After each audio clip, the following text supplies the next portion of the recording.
บ้าคณะหมูเกาะมานี่กินข้าว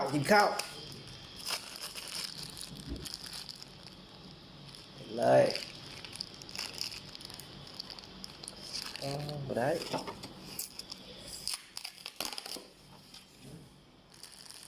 จานซะเอา ที่ห้องเลย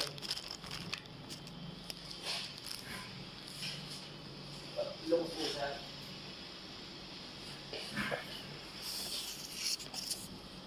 แวบแวบ ที่เส้นตรงนี้หรือเปล่า ตรงนี้ ฮะ ตรงนี้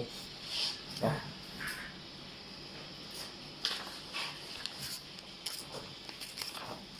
แวบ รู้หรือน้องอ่ะ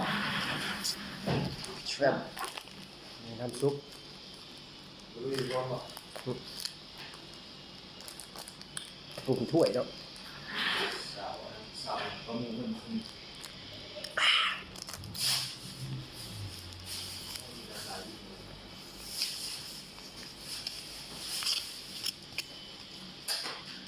งานนั้นแบบ18,000 23,000ตลอดโลกอ่ะ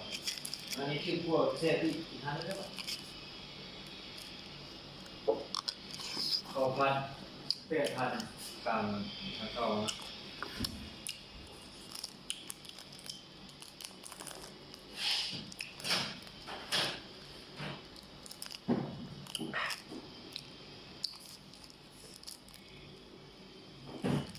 หลังจากเล่นเกมเฮ็ดเวียกเล่นเกมมาเลยอ่ะกินข้าว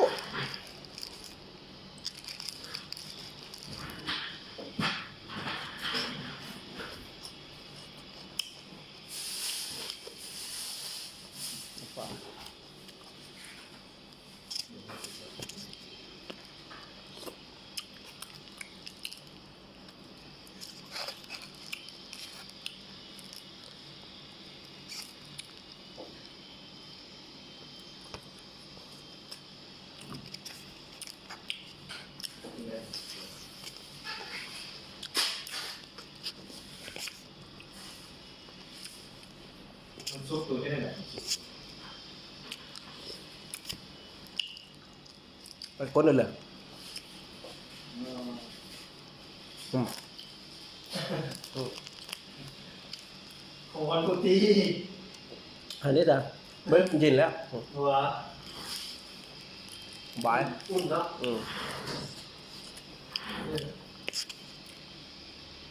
เลย